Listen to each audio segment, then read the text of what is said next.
A Russian court has imposed a fine of $20 decillion on Google. Yes, you heard it correct. A fine of $20 decillion, the highest amount of fines ever. And just to put the things in perspective, the global GDP put together is just over $100 trillion. That is 14 zeros after the number 1. Whereas the fines which have been imposed on Google is 20 decillion, 34 zeros after the number 2. And the market capitalization of Google, according to the latest data, is just over $2 trillion. Hello and welcome to Unacademy IAS, a one-stop destination for all the English medium civil services aspirants. In this video, let's try and understand why did the court impose such huge amount of fines on Google and what are the likely implications of such fines. But before I start our discussion, we bring to you Unacademy's Current Affairs Navigator, a comprehensive coverage of all the current affairs events from different sources for all the subjects that are needed to ace the civil services examination. For the month of November, we will be holding these classes covering all the current affairs articles on the YouTube channel from 8 p.m. to 10 p.m. And for the first week, starting Monday, these classes will be held live on this very same channel. All you need to do is subscribe to the YouTube channel and hit the notification icon so that when the classes will go live, you will be intimated.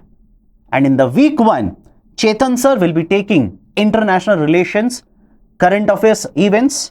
On Tuesday, Mukesh sir will be taking up ecology and environment current affairs articles. On Wednesday, Astha ma'am will be taking social issues current affairs. And on Saturday, Sarmat sir will be taking up polity current affairs articles. Let me start the discussion now. Back in the year 2020, the YouTube, which basically manages all the uploads on their channel or on their platform, banned 2 very important news related or media outlet YouTube channels of Russia. The first one was the RIAFAN and the second one was Tsargrad, TSARGRAD. So these 2 YouTube channels were banned by YouTube. And the reason that was given by YouTube was essentially that they were not conforming to the guidelines which are set up by YouTube when we upload the videos on the YouTube.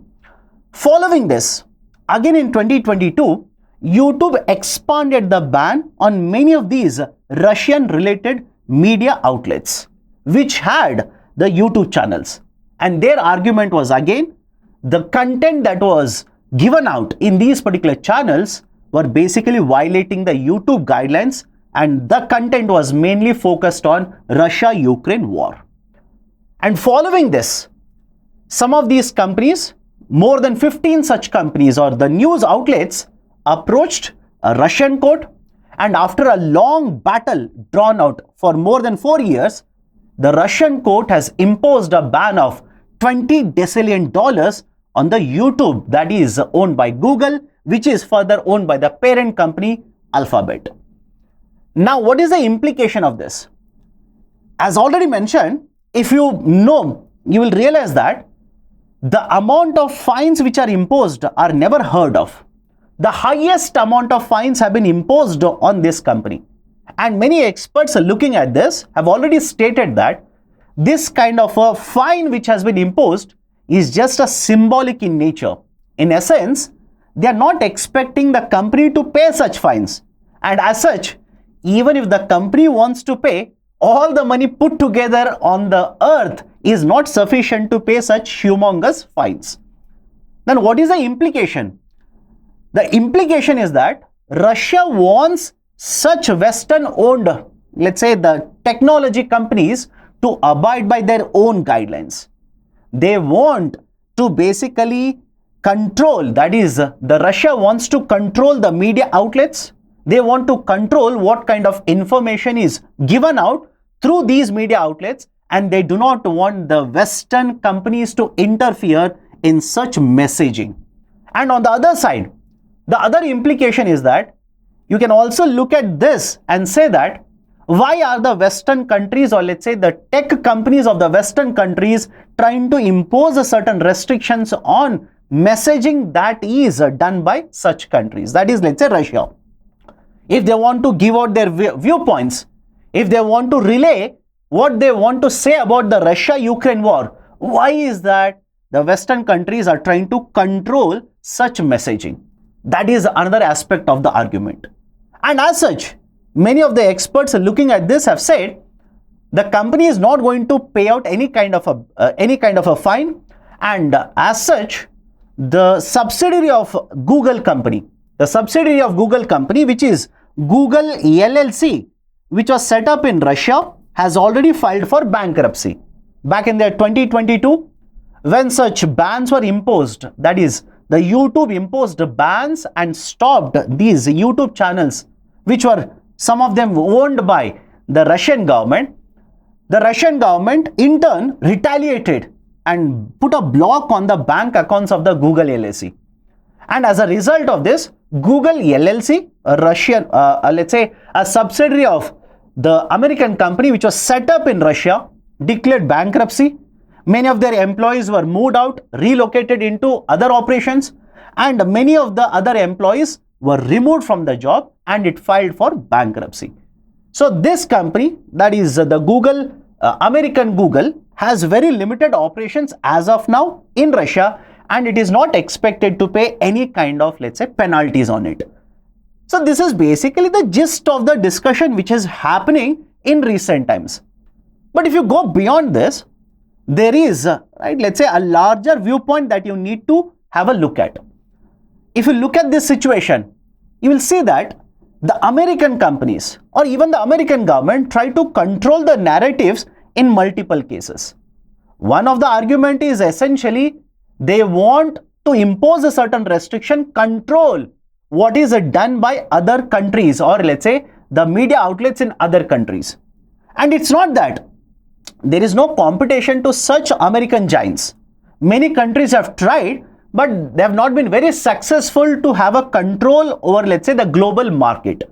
For example, earlier also, Russia tried to have an alternative to YouTube, but was not very successful. China has tried to have alternatives to YouTube and many other messaging apps, etc., etc. Again, not very successful. Even in case of India, we tried out a messaging app in the form of Coup, which very recently had to shut down because it was not able to scale its operation and have a revenue potential model. In the same way, you can also see that the government of USA is trying to have monopoly, right? It is trying to monopolize even the transactions in the international market. For example, very recently, there was a BRICS meeting which was conducted, during which there was a talk of de-dollarization.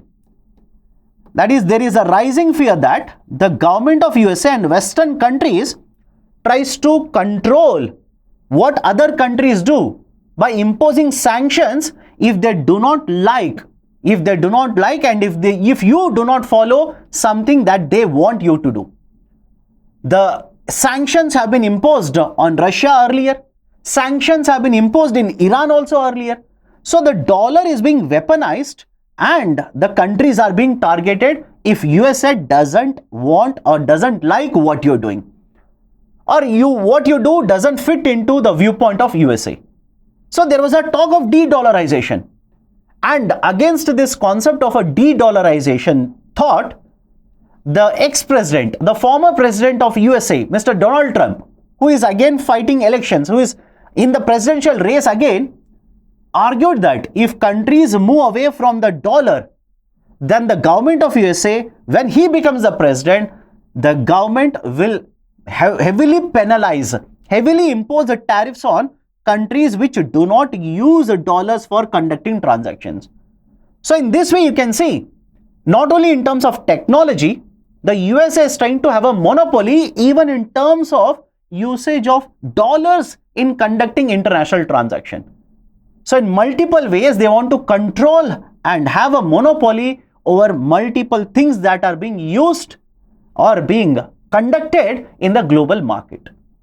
So this is in a nutshell as to what is happening in recent times regarding the Google, YouTube, the government of USA, and even for that matter, Russian government trying to basically control or basically overcome the monopolization of technology done by the USA companies.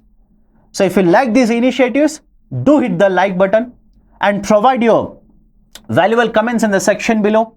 And if you yet to subscribe to our YouTube channel, kindly do it right now. Thank you. Have a great day.